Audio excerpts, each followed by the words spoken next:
Vous avez cette tension dans la poitrine même quand tout va bien dans votre vie? Vous sursautez au moindre bruit. Certains endroits vous oppressent, les espaces ouverts, la foule, les escaliers roulants, sans que vous ne sachiez pourquoi. Et si cette anxiété n'était pas psychologique, mais plutôt réflexe? Faites ce test maintenant. Placez-vous debout et fermez les yeux. Vous allez rester immobile pendant 10 secondes. N'hésitez pas à mettre la vidéo en pause pour pouvoir avoir le temps de faire ce test. Est-ce que vous avez ressenti comme une sensation de déséquilibre interne? Une légère nausée, une envie irrépressible d'ouvrir les yeux? Notez-le et je vous expliquerai ce que ça signifie dans quelques minutes. Mais en tout cas, sachez que ce n'est pas dans votre tête. L'anxiété chronique, les troubles anxieux, les peurs sans déclencheur visible. On vous dit souvent que ce sont du stress, voire que c'est votre caractère, au pire que vous êtes trop sensible. Et c'est partiellement vrai. Mais ce n'est pas de votre faute, car il se peut que vous soyez simplement en lutte avec vous-même sur un niveau bien plus profond et ancien que vous ne le pensiez, les réflexes archaïques. Ce sont des programmes neurologiques codés durant la vie in utero et durant les premiers mois de vie. Normalement, ils disparaissent pendant la petite enfance puisqu'ils laissent place à un système nerveux mature et régulé. Mais quand ils persistent, et c'est bien plus fréquent qu'on ne le croit, ils maintiennent le corps dans un état d'alerte permanent. Dans cette vidéo, je vais vous présenter 3 réflexes directement liés à l'anxiété chronique. Le premier est le plus profond et il fait directement appel à votre instinct de survie. Le deuxième touche votre colonne vertébrale et le troisième, c'est celui que vous venez de tester et malheureusement pour lui, il est très souvent sous-coté. Le réflexe de peur paralysante, ou RPP, est le plus précoce de tous. Il apparaît dès la 5e semaine de vie intra-utérine. Son rôle, protéger le fœtus face à une menace en produisant une inhibition totale, voire un retrait de la zone dangereuse. À cause de lui, on frise, on est comme pétrifié. Normalement, il est intégré avant la naissance, mais quand il persiste, voici ce qu'il peut générer. Face à une pression sociale, une confrontation, un regard insistant, vous ne pouvez plus agir, vous êtes comme figé, votre corps veut se soustraire de cette situation. Vous pouvez avoir une anxiété sociale intense, vous perdez la parole en public par exemple. Vous êtes comme paralysé mentalement en cas de stress. Vous êtes hypersensible aux critiques, vous avez besoin d'approbation.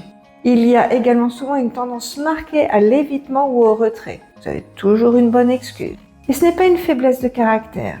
Si vous voulez savoir s'il est actif chez vous, répondez à ce petit questionnaire. Est-ce que vous sursautez facilement lorsqu'une porte claque, par exemple? Est-ce que vous avez l'impression que les personnes sont toujours trop proches de vous quand elles veulent discuter? Vous êtes souvent en train de reculer d'un pas ou deux. Vous n'aimez pas particulièrement être touché, la peau étant comme trop sensible. Ou alors, il vous faut un contact plus ferme. Mais les effleurements, clairement, ce n'est pas pour vous. Si vous avez répondu positivement à au moins 2 de ces 3 questions, votre réflexe de peur paralysante est sûrement très actif chez vous.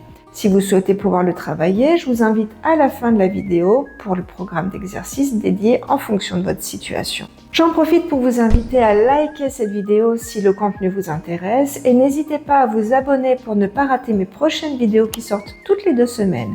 Je traite de thématiques variées, d'ailleurs, si vous avez des questions ou des suggestions de thématiques, n'hésitez pas à m'en faire part dans les commentaires. Ça me fait toujours plaisir d'échanger avec vous.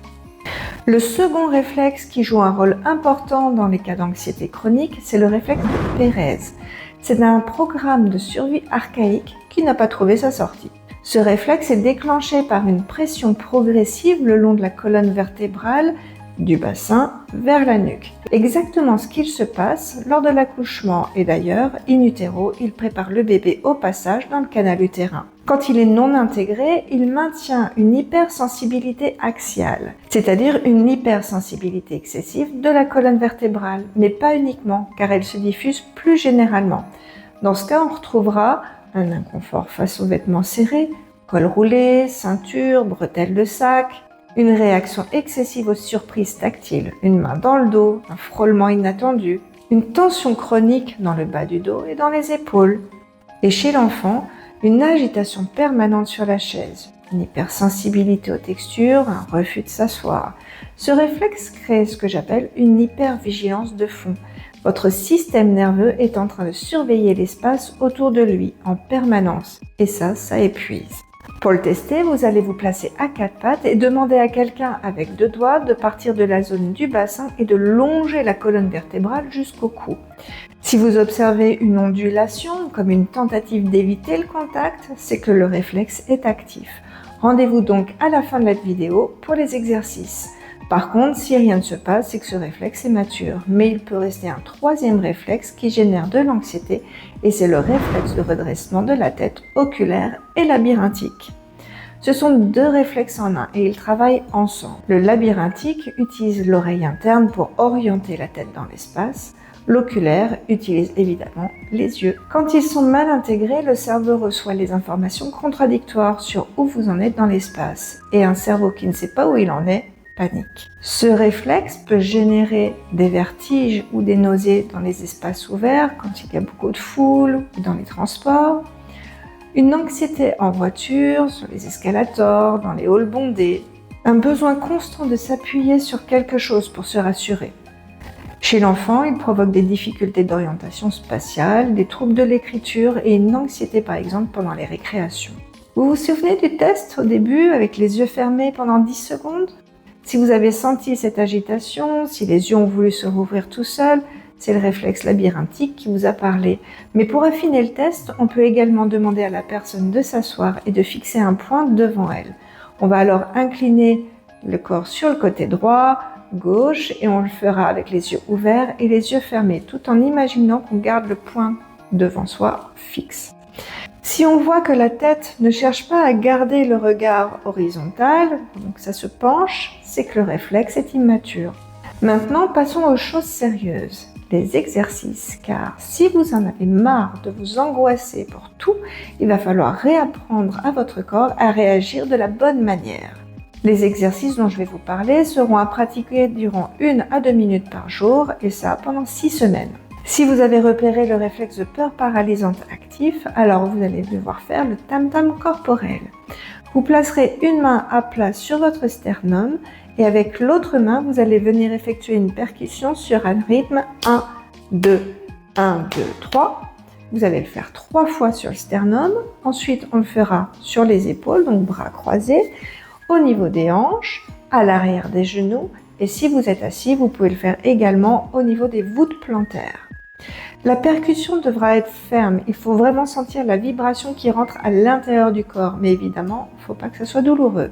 Si vous avez repéré un réflexe de Pérez actif, vous allez vous allonger sur le dos, les jambes pliées, et vous allez simplement pousser alternativement les pieds pour vous faire glisser sur le dos. Et parce que je suis sympa, pensez à la serpillière sous votre dos, comme ça vous ferez un petit brin de ménage en même temps. Si vous avez repéré un réflexe de redressement de la tête immature, vous allez vous asseoir et placer une chaussette nouée, par exemple avec 90 g de riz dedans, sur le sommet de la tête. Et ensuite, en gardant un point fixe devant, vous allez vous balancer de droite à gauche, d'avant en arrière. Et on le fera aussi bien les yeux fermés que les yeux ouverts. Donc quand les yeux sont fermés, on garde toujours mentalement le point fixe devant soi. Donc pour résumer, le réflexe de peur paralysante, il va vous générer une sidération, voire une envie de retrait et une paralysie émotionnelle. Le réflexe de Pérez, il entretient une hypersensibilité axiale et une vigilance de fond qui va être épuisante. Et le réflexe de redressement oculaire et labyrinthique qui va perturber l'orientation dans l'espace et alimenter l'anxiété situationnelle. Ces 3 réflexes ne sont pas une fatalité, ils peuvent être réentraînés. Et le premier pas, c'est d'en prendre conscience pour pouvoir les retravailler. Si vous vous êtes reconnu dans plusieurs de ces signes, n'hésitez pas à me le dire et posez-moi vos questions en commentaire, c'est toujours un plaisir de partager avec vous.